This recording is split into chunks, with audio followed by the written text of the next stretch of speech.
I'm going to share a story with you, a story by me.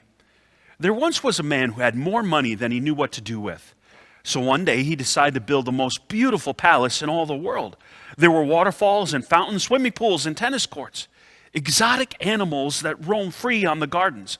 Okay, maybe a little bit more exotic than that. It had more gold in it than Fort Knox, and that was just in the bathrooms. And notice how organized the towels are. It was heaven on earth. In fact, the only way to get to it was by helicopter. Year in, year out, the man lived in that house, but he started getting lonely as gas prices began to soar. His friends could no longer afford to visit. And so he decided to put an ad in the paper. It read, "Palace for sale, heaven on earth, free if you can get here, helicopter a must." The ad ran for 25 years, but no takers.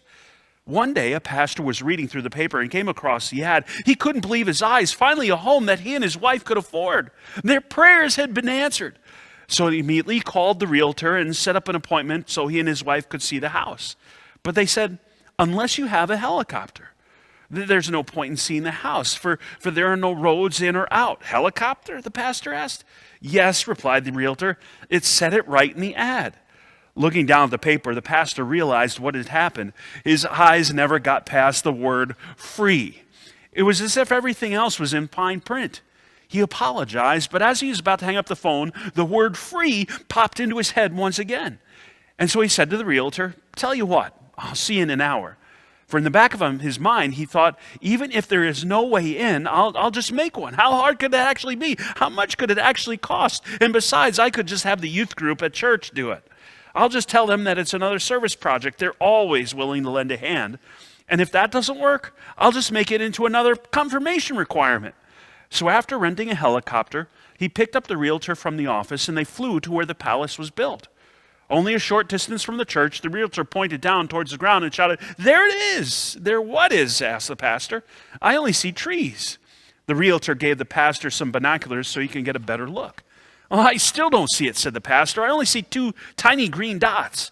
"Well, that's because you're looking through the binoculars the wrong way. You'll have to turn them around," replied the realtor. And there, under the cover of green leaves and branches, was the most beautiful palace he had ever seen. That's free? The pastor was so excited, he jumped out of the helicopter, landed head first, and died. The end. Well, just kidding. I just want to see if you're paying attention. The pastor asked, so where do I land? "Well, that's the problem," said the realtor. "You see, it's been so long since someone has lived there that the trees have covered the landing site.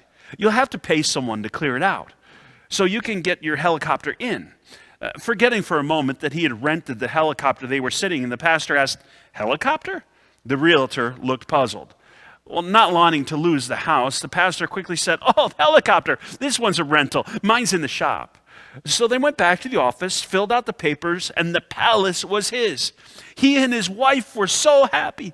Now, since the pastor was secretly planning on building a road to the palace, he thought it would be a good idea to find out what he was up against. So he asked the realtor, "Well, what's the rest of the property like?"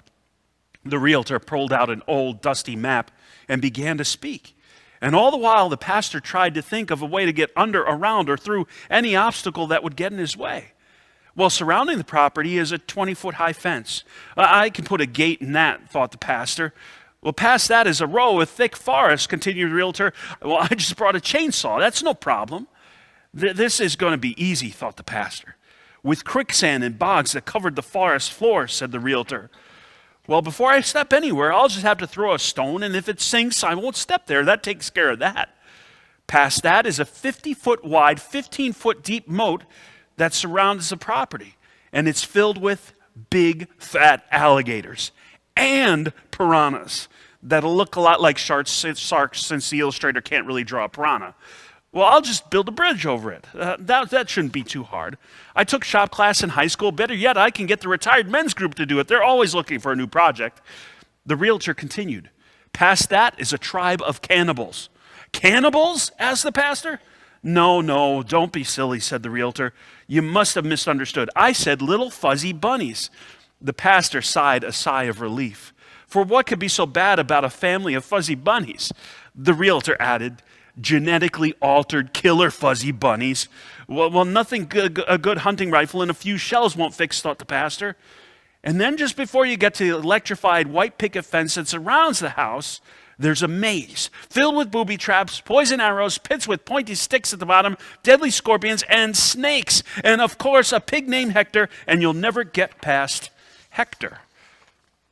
Good thing you have a helicopter, the realtor chuckled. The pastor continued to plan. Well, I could have a senior high group go through the maze for me and find all the traps, tell them it's a game. The place is mine. Suddenly, the pastor came to his senses. What am I thinking? The parents will eventually want to know where their kids are, at least some of them. That will never work. But there's got to be a way. So the pastor thought and thought and thought and thought and thought some more and thought and thought again.